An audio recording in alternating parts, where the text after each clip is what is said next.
yeah, like I am kind. Well, I forgot what the quote was. It was from a movie, but it escapes me right now. Like most of the time, it's just weird random facts still show up. People like, oh yeah, I remember this quote, and then I don't remember all of it and forget most of it and say it incorrectly. But that's my charm. Say something, mother. Welcome to the Rubber Duck Syndicate. Oh, is telling us all about his peculiar charm. Oh my God. It's like you were just like... Yeah. I wasn't going to stop you. I dislike any of Like, that. no, wait. Let him cook. Yeah, if I was like trying to make a valid point, I was just BSing right now. As opposed to what we ordinarily do. Well, sometimes you have other stuff to put on top of the BS. Or like we just kind of layered BS on top I of each had other. nothing. Frankly, I didn't even, I kind of thought we weren't recording today. Otherwise, I would be wearing more than my simple T-shirt. Because you see, he put on a button-down shirt. He's all dressed up. Well, I have a T-shirt underneath, but I don't like showing my neck. It's just Fear of me. vampires. Well, if a vampire's gonna come after me, I'm easy pickings. I know that. Like for vampires, zombies, werewolves, anything of the supernatural, I am not going to survive. Most of you won't either, because there's a lot of people that have a lot of confidence in themselves, and I understand it. I'm glad that they do, but you surviving in a zombie apocalypse is not going to happen. There are reasons why there are millions and millions of zombies, and then just a few amount of survivors. Well, I mean, I used to think that was kind of far-fetched. Like, really, like, it has to be a little bit more, sensible than that for people to survive. Because, like, zombies have the basic rules. Like, they're usually slow-moving, although there are some fast-moving zombies in some movies. Yeah, like... which are, 20, extra fucking scary. Yeah, 28 Days Later, Yeah. and, like, there was one based in Alaska. Something like that. I don't think I've seen that one. Go ahead. But yeah, these slombies, these slow-moving zombies, they have solid rules. So like you just need to avoid large groups. Yes. And you need to make sure you're not cornered. So basically, it becomes a matter of like finding a safe or defensible spot with plenty of food. So as long as you can get to a safe space, you can ride out the zombie apocalypse. But then I saw how we dealt with COVID in the United States, and I realized we are all doomed. Yeah, we all are really kind of doomed because even the preppers, the ones that saved all this ammo and canned food and things like that, yeah, they didn't make it either. Like, well, not so much like, well, yeah, there was a fortunate number of people that got caught with COVID and passed away, but even the people that prepped for longevity of like, oh, I'm not going to. They still got COVID. They still got COVID, but also the fact that they couldn't be without most of societal norms. So them going to the grocery store or doing this or actually going out, they lost their shit. Oh yeah, it is kind of ironic that the people that are most focused on a potential catastrophic end of days kind of event wouldn't notice something like that. Like, you think they would be more inclined to believe something like COVID was, the coming of the end, and not less inclined. But it seems to have worked out the other way. Yeah. So, but I'm aware of who I am and my abilities. Yeah, I'm not surviving any of that stuff. So, if I hear a rumbling about a zombie apocalypse, vampires, werewolves, anything supernatural, I'm like, oh, let me just go. Well, I'm not sure if I'm gonna fight them. But I'm not also going to just like give up crazy easily.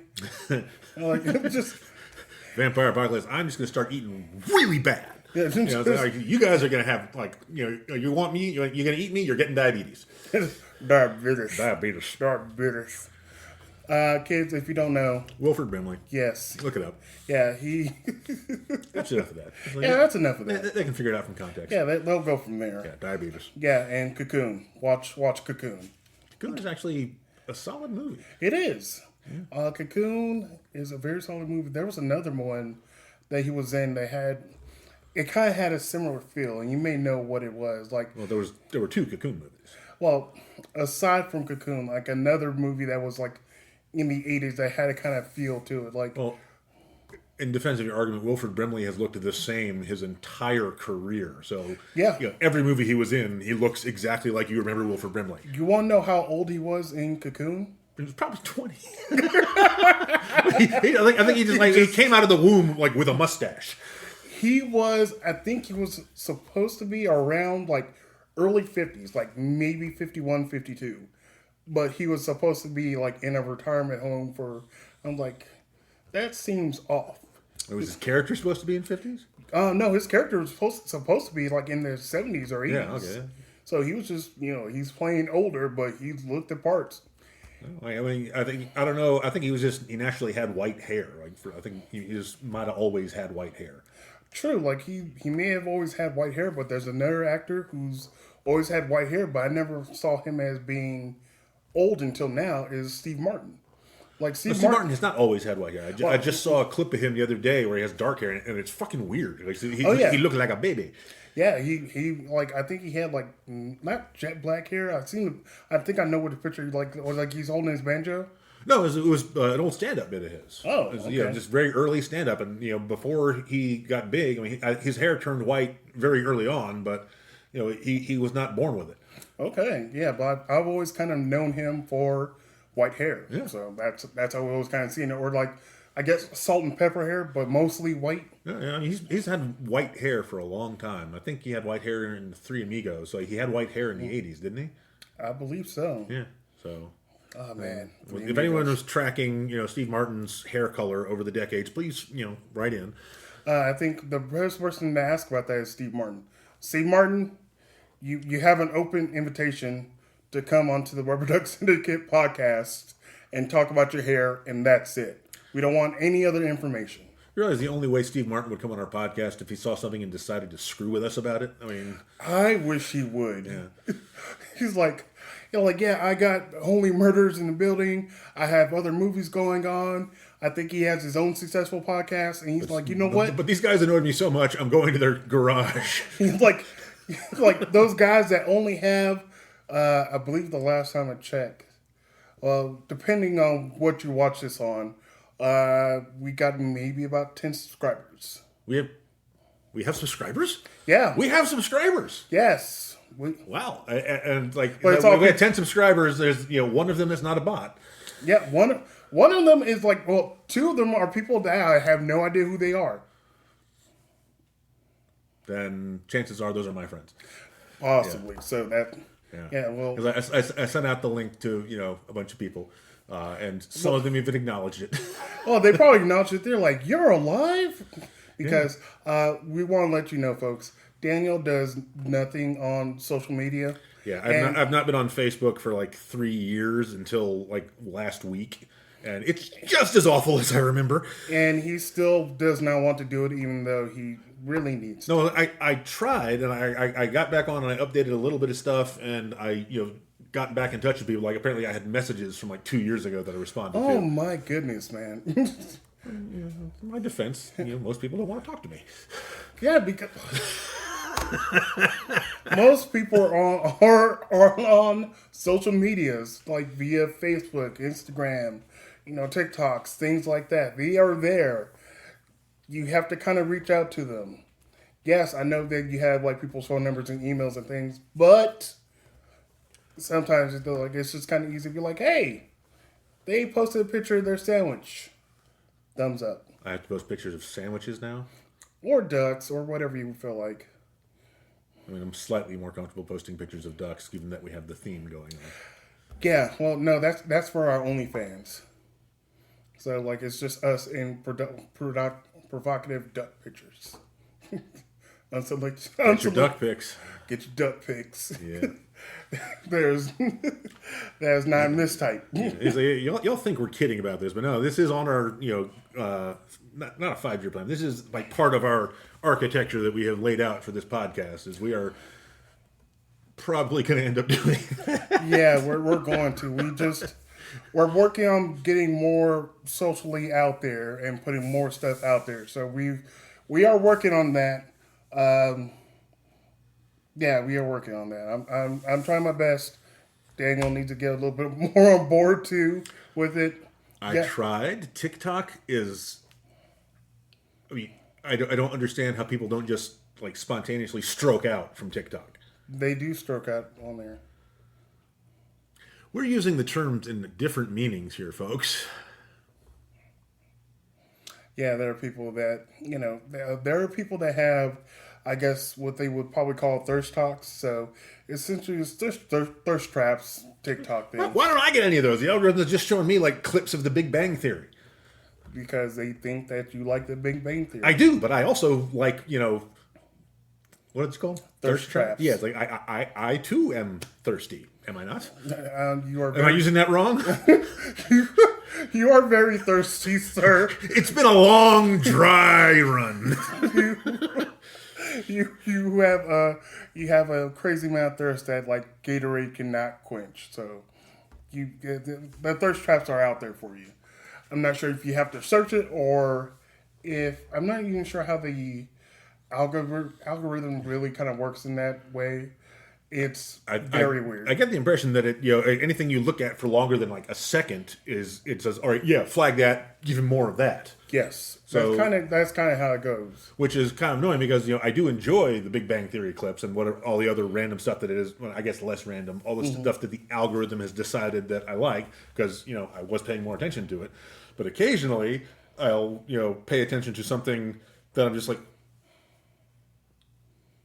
And I'm looking at it out of morbid curiosity and terror as opposed to actual genuine interest. And then I get more of that, like, no.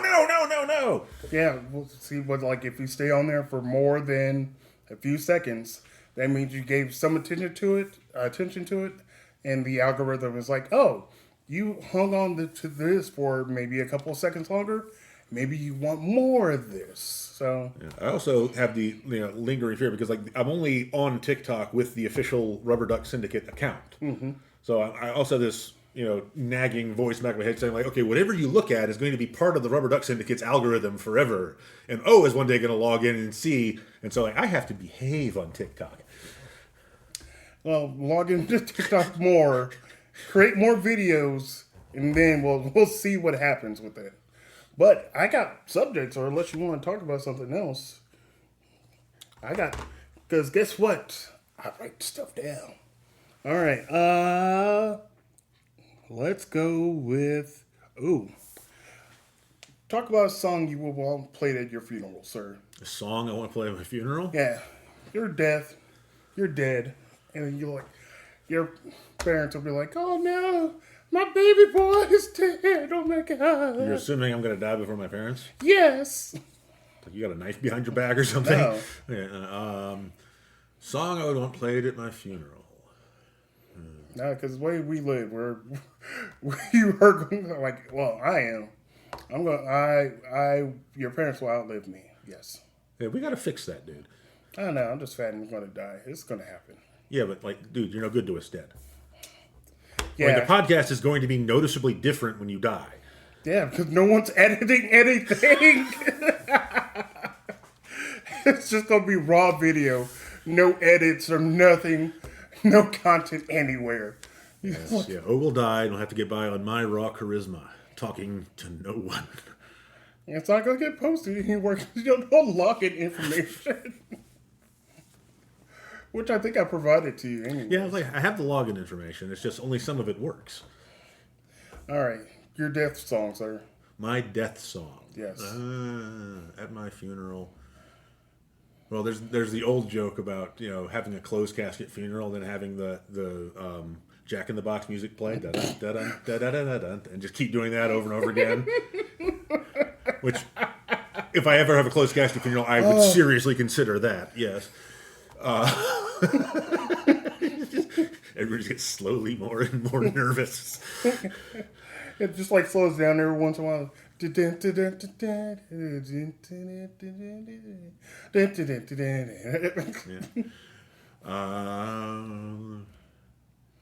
know I hit you with the important question. Yeah, I was like, should I go for the joke on this, or just like one of those real things? It could be the joke one. It could be real. Whatever. People just want to know information out there. I mean, I have lots of music that I like. I haven't really, categorized anything in writing anywhere. But I mean, the funeral ain't for me. It's like if I'm the dead one, I don't care what music is played. Yeah, I want whatever music people associate with me. Which will probably be Van Halen and the Helen Keller song. Really? Yeah, because those are the ones most closely associated. Oh, maybe the Humpty Dance, because I do that at karaoke all the time. Yeah, you do. Imagine the Humpty Dance playing at my funeral. Oh well, no, I think he passed, didn't he? Yeah, Shock G, he died a couple years ago. Yeah, I just kind of thought about that. I was like, oh, we can get Shock G. I was like, nah, he died I think 2 or 3 years ago. Yeah, which is a shame. Yeah, it's very unfortunate. But I'll just get you the glasses and the nose and put that on you in your closed casket. Yeah, that'll track. Yeah, well, I thought about that because a couple years ago I wrote a sketch called Fire Festival. I think I remember reading that. Yeah. So I wrote this, I guess, due to the Fire Festival and just some young kids dying there. And they had crazy ass names. It was Jacob, Gargleballs, Gibson, and some other things. But of the Chicago Gargle Balls? Well, no, that was his nickname. It was Jason Gargleballs Gibson. Okay. That's his I thought it was a hyphenate. No. I thought Miranda Gibson and Jonathan Gargleballs got married and then produced Jacob. They're a very progressive couple. They both just hyphen their names. They're oh. No, it was just all these kids died at the Fire Festival. They all had, they were all pretty much terrible. They all had crazy nicknames, and they all had very inappropriate songs that were their last songs. So one was the, I Touch Myself. One, when I think about you, I touch myself. Yeah. Oh. Yeah, that one. Yeah, I remember. Yeah, and that one was the Friends theme. So then, the song's playing, it's oh, no one's gonna tell you, life's gonna be this way. It was all about the fast clapping. Yeah. So it was all different songs like that kind of just made me think about it again because I was talking to someone that was part of that, and I thought about the one I wrote. I was like, oh, what song would people want played at their funeral? Because I think traditionally, a lot of people go with that. Unfortunately, the Arms of the Angel one. Or the Please Donate for Our Pets song. Yeah, sometimes a lot of people still play that, at funerals. I'm it's like the people that the songs that are played completely inappropriately at wedding receptions all the time. I've ranted about this on numerous occasions, but rant about it now. Yeah, it's Time After Time by Cyndi Lauper, and that's every breath you take or every step you take. Yeah, that by one's... the Police. Yeah, so the Cyndi Lauper song "Time After Time" is a literal breakup song. Although it's one of the kinder breakups that you might have. Yes. It's a supportive breakup song. But, it's every step you take, every step you take. That is literally about being stalked. Sting was being stalked by an ex-girlfriend or an ex-wife, and he wrote that song about, I'll be watching you. So that is a creepy song with a much, much lighter sound to it than you would expect from the lyrics. Yeah, and some people just kind of mistake that. They're oh, yeah.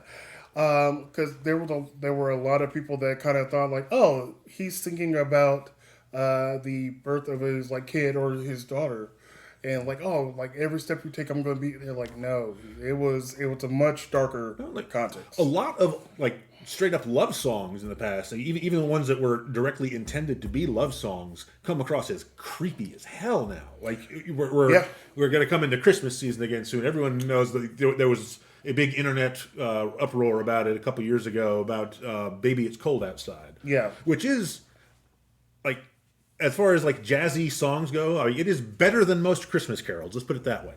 But the lyrics are definitely about date rape.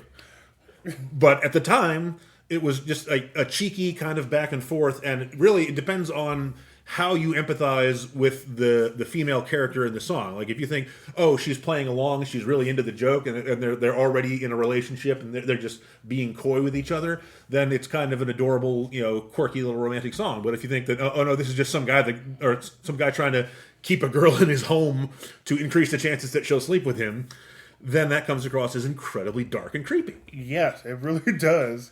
And that's why people had so many problems with that song more recently than anything.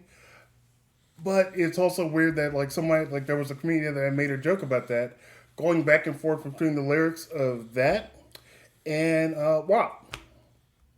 I don't know. I know what WAP is. I think I've heard it at least, but I don't know any of the lyrics. Yeah, you don't whatever you think the lyrics are. It's far more worse than you think. Wow. Yeah. I mean, because I know what the abbreviation stands for. So, yeah, we're not going to say it out which loud, right? I know, but also, I mean, I get that using ass as like a suffix or whatever, adding on. It's just it's an emphasis kind of word, but those three words should not be together. I really don't think it should, but maybe that's what some people crave. They're like, that's what I want. Hey, you're the one desiring that. I'm not me.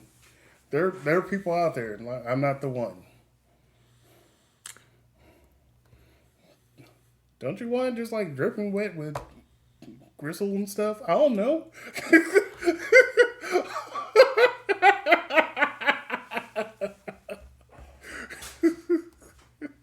Gristle! I don't know what comes out of there. I'm assuming if it's wet, maybe it has some gristle or some little bit of stickiness to it. Speaking of abrupt segues, we are not talking about this anymore. Oh, we're going to talk about you even more right now. Oh, hell no. Go to the next thing on the list. Absolutely not. All right. We might not even be able to upload this episode. That is so unsettling. Well, they don't know. We didn't mention it directly, so they don't know. It is your On behalf of humanity, I would like to apologize for O. No, don't need to apologize for me. I said it. There is no takebacks. I said everything. And all this stuff we already talked about before on previous podcasts, this is probably not the worst. I have family and friends out there that are finding out oh, it's weird as hell. How does anyone not know that by now? Depending on the context. It's not like you hide it. You're not like fucking Yoda. It's like, hi, good evening. Nice to meet you, sir. And then, as soon as they turn their back... That's what Yoda does? When your back is turned? Absolutely.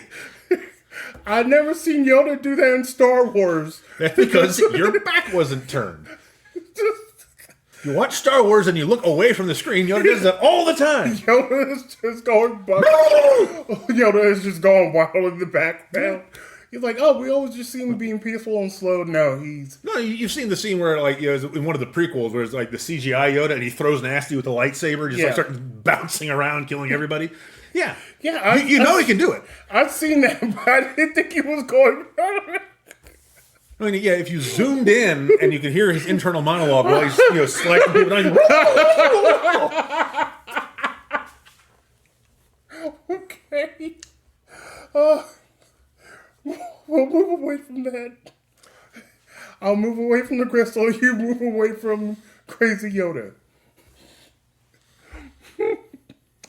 Okay. Because there's a couple of different things that I want to. We're not going to go through all of them. But there's something I want to talk about that is very important. All right? Is it? No.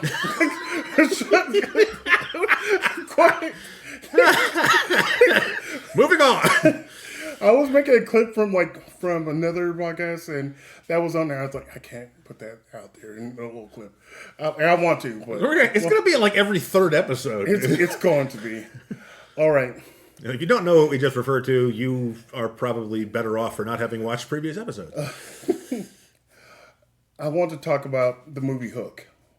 Hook. Oh, Dustin Hoffman Yes. absolutely sells it. Yes, I love that version of. I love that movie because it came out when maybe like 92, 93, I think it was I think. 90, yeah, something, or maybe 94. Okay, so whenever it was, I was between the ages of like say 9 to 10 or whatever, around that age. You were a little low. I was a little. I was still fat, but just shorter. So came out, watched it. I want to be that one fat kid that had the beret. The dude that rolls down. Yeah, I wanted to be him. I was like, oh, I I can't remember want what to be his him. name was. I forget. Someone in the comments gonna say they're like, you don't know his name. Put some respect on us. I was like, Tell us, internet. yes, please tell us. Anyways, I've had this idea in my mind for a while, and maybe told like one other person. I may have told you, but that movie is fucked up in a little bit of ways. There's some dark shit in that movie. There's a lot of ways that's fucked up because I remember, like, I think, oh, it's the Peter Pan movie. I watched it when I was a kid. And like, yeah, that first scene with the boo box, where they take a guy that really, he hadn't done anything wrong. He just, I think he had maybe expressed some doubt about whether Captain Hook could do this impossible thing, and so for that they put him in the boo box, which is locking him in a little box and then dropping scorpions in it and shouting boo. yeah, it's all kinds of messed up. But even darker than that, do you know the? I guess there's like some lore or like I guess some fan fiction or whatever it may be about Peter Pan that they possibly made up. That Peter Pan was actually kidnapping kids and not letting them go back home. I haven't heard this. This is a dark fan theory. Yeah, it's a dark fan theory saying that like it was either that Peter Pan was like sneaking in at night, telling these kids that they can fly. I mean, that's I mean, depending on how you put on your point of view for the original story. Yeah, that's exactly what he did. Yeah. Like, it was this weird runaway kid sneaked into people's windows and said, "Hey, kids, let's run away." Yeah, let's run away. Let me put some of this fairy dust on you, Coke. Put some of this dust on you, and you can fly. So maybe it was actually kidnapping kids, and they can fly, but never can actually return because it only worked when Tinkerbell put the dust on them. But if they got to the island and Tinkerbell wasn't going to dust them, they can't swim back. Well, they never really, I guess, covered objectively how long the dusting lasts. Because I thought the Lost Boys were supposed to be able to fly the whole time they were on the island. You think they would, but this is going to tie into like my idea, because those Lost Boys were still there after Peter left. Robin Williams, they were still there. They still remembered him. He grew up about 30 years. Yeah, but those weren't the original Lost Boys. The only original Lost Boy in that movie was Toodles, who was the old man at the end. Yeah, I've lost my marbles. That guy. Yeah, Yeah, but so they were all new Lost Boys. So the implication was that Peter or Tinkerbell or somebody was still collecting lost children and bringing them to the island, but for some reason none of them could fly anymore, even though Tinkerbell was there. Yeah, but maybe Plot hole. Possibly, but yeah, like if they still had the ability to fly, you didn't think they would have just flown off instead of just like starving, eating this blue and pink fluff. Well, they were starving. It was never food. They were feasting. Yeah, they were feasting, but they were in a literal children's wonderland. The only downside was evil pirates trying to kill you, which admittedly is a solid downside. Now, were they trying to kill them or were they trying to take them back home? They never really explained what the pirates' motivations were. Yeah. Or, in fact, how the pirates came to Wonderland. Maybe that's in the original story, but that seems to be an interesting detail. It goes, okay, yeah, this is a magical place where lost children go. Also, adult murderous pirates. Yeah, but the thing is, but this is part of the theory. Like, I didn't read completely into it. I just kind of read the brief notes of it. So, Hook is actually good. He wants to kill Peter Pan. And we kind of know Who was a child abductor. Who was a child abductor. He wants to kill Peter Pan from abducting children. Childs. Yes, I know. Shut up. Save the giblets. With Not the that Gristle. child's. With the Gristle. With the Gristle. There's nothing left on that plate but gristle and fat. Still gotta eat it. That movie's great. The old 96er. Yes. Anyways, so Hook really wants to kill Peter Pan, not the other kids. He wants to get rid of Peter Pan most of the time, like when he says throughout the story. But the other kids, maybe he actually wants to save them. Because, like, Peter abducted these kids, and he wants to save them, but he has to kill Peter. He knows Peter is going to keep doing this thing unless he... But there's a slight hole in that fan theory in that Peter was gone for 30 years and Hook didn't save any kids. True. That is true. Okay. But getting back to it. Peter's gone for 30 years. Marble Guy's still there. He still remembers Peter. But guess who steps up in the role? Rufio. Yes. Rufio steps up and tries to help out the Lost Boys. And here's where it gets messed up in my mind.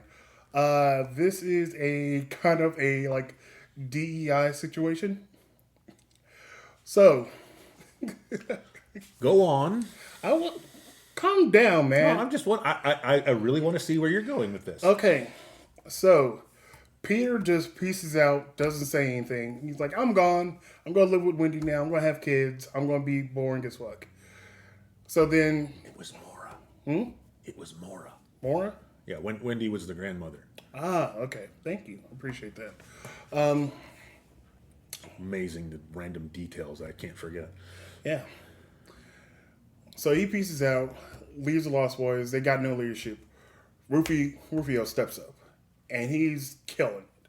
He's like, I'm doing this. I'm fighting Hook. We're doing all these things. And they're having fun. Peter comes back. Rufio's like, where the fuck you been? And he's like, I don't want this role anymore. And then, Peter just kind of does whatever. Takes over the role again. Rufio was doing a great job. And he's like, yeah, I know you're doing a good job. I'm going to just take back over, okay? Thanks. Bye. Appreciate you. And it gets Rufio killed. I'm like, you bastard. You leave for 30 plus years, then come back and just step back into your role and get this guy killed? You an a-hole. I get that you're supporting the fan theory, but it is interesting that you are blaming Peter Pan for getting Rufio killed instead of Hook, who literally killed him. Yeah. I mean, also, the idea that... But he was fighting Hook years and years and years until... Yeah, but the math doesn't track. Okay. So assume that we're right about someone, Peter Pan, Tinkerbell, whoever, consistently bringing in new Lost Boys. Yes. So the Lost Boys' ranks are replenishing over time. All right. And they say they killed pirates, and I'm pretty sure they actually kill some pirates, at least in the movie, but they say they killed pirates. So they've been killing pirates. Are the pirates getting reinforcements? Because there are still a lot of pirates. And they are still absolutely willing to fight. So you'd think that, is there somebody sneaking new pirates in as well? I got an idea.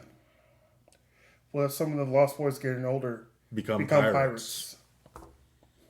Now, see, there is a fun take on the story that someone should explore. Like, what happens when the Lost Boys grow up? But that's the thing. You're not supposed to grow up if you're Never Neverland. That was the whole point. True. So it would have to be the ones that failed, or Neverland failed them, or something like that, or for some reason something would have to cause them to grow up. But the thing is, like you mentioned it, so the only person that remembered Peter from 30 years ago was only the one dude. But no. If the Lost Boys never grow up, none of them should have been older. Well, so Toodles though was one of the Lost Boys that left with Peter. So he was the old man in London or wherever the hell they were. Okay. So he was the one at the very end. He gives them his marbles back, and it's got fairy dust in it. So he goes off flying to Neverland again. But it's like something happened to the other Lost Boys. I don't know if they all left with Peter or if they were all killed by pirates or something. They never really explained that. But there's a bunch of new Lost Boys that have come since the first Peter Pan story. So either before he left, or either after he left, or at some time before. We don't know exactly when he left after the original story, because I think the original story might end with him falling in love with Mora, who is Wendy's daughter. Okay. And so that's when he decides to stay. So we don't know exactly when that was. Well, obviously it was a generation after he met Wendy, and she went back. But We don't know what happened to the original batch of Lost Boys, or whether they were in fact the first batch of Lost Boys, and they just been there might be some great conspiracy, and in fact Peter is the only one who doesn't grow old, and everyone else just he harvests their youth. That could be a thing. There are like many dark theories, like him kidnapping kids and like taking them to the Neverland, but also him sneaking in, telling him like, "Oh, I'm Peter Pan. I never get older. Let me sprinkle this dust on you. You can fly." And he jumps out the window, but has a wire on him, so he jumps out and looks like he's flying. Tells other kids to come out, and they die. Yes, that is super dark. Now, how does he do the whole "oh, my shadow ran away from me" gag? Kids are dumb, so he could just like have like a flashlight or something. I don't know. This is extraordinarily dark. It is. Yeah. Like most stories that like we kind of know from Disney are very dark, but Disney really kind of lightens them up. Because I think we've talked... Like Song of the South. Oh, God. That was just dark period. Like in many kind of ways. But like another one, I think we talked about before, The Little Mermaid. Yeah. You know about the I guess the darker version of that? Well, there's the literal version of that in which Ursula technically has done nothing wrong. Yes. She honors the contract that she made. Yeah, we talked about the book before in yeah. there. I'm not sure if I talked about the actual story, the original story. That Hans Christian Andersen? I think so. I think it was Hans Christian Andersen. Yeah, there's a statue of her in the harbor of Oslo, I think. From the old fairy tale or whatever, the original Little Mermaid story, but I've never read it. Okay. Brief of it, and I'm going to tell you guys. I know there's more detail to it, but I'm going to just kind of give you the cliff notes. Ariel, or whatever it may be in the book, really wants to go to land, meet a dude, I guess, have some regular, human sex, probably. Meets Ursula, or whatever it is in the book. It's like, hey, I want to actually go on land and meet a guy. Like, okay, well, I want your voice, and it was like your voice and something else. I forgot the other thing. But she agreed to it, gave her legs, didn't really know how they worked, because, she's always had the tail. Starts walking on land. Ursula, or whoever it may be in the book, fucked around with her, gave her legs, but every time she steps, it feels like she's walking on nails. I think I remember something like that. Yeah, old fairy tales were just absolutely brutal. Yeah. So everywhere she walked, it felt like she was walking on nails. Meets a prince, but the prince meets Ursula character, who has Ariel's voice, falls in love with her, marries her. Ariel tries to go back to being a mermaid, can't because Ursula won't give her back the deal. So she stays on land and is just miserable and dies. Oh, that or she was going to drown. There's not a happy ending there. No, there is no happy end to that. It is very dark and it's very sad. But it has to get Disney-fied. So she has to find her prince and live happily ever after and all that great stuff, and have a little Jamaican crab. Little Jamaican crab who is iffy on consent. What? The whole song "Kiss the Girl." Oh, yeah. Yeah, like that is it's a a lovely song, but you listen to the lyrics, it is about making a move on a girl who can questionably consent with no voice. I guess. Yeah. I mean, yeah, it's one of those things like where it's definitely meant to be like the lighthearted romantic thing, but if you're out in a boat with a girl and your justification is a crab told me to kiss her. You're going to jail. Yeah, that was. Yeah, you can't get away with that. I guess. Well, you could probably get away with that at that time period, but like now, well, it's gonna be a lot different. You're like, oh, I was on a boat with the girl. She came out with me.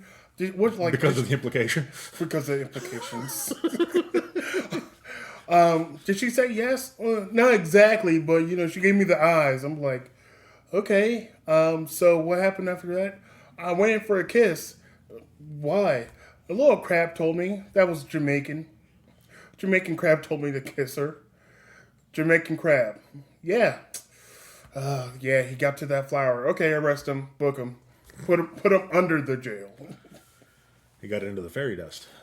He got into that fairy dust.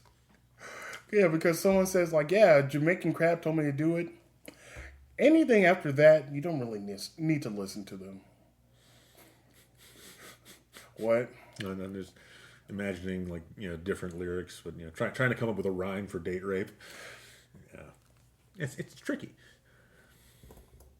Yeah, it wasn't made to be easy. No, God damn it. And that seems like enough for today, folks. Have a good one. Bye. Remember us. Remember me.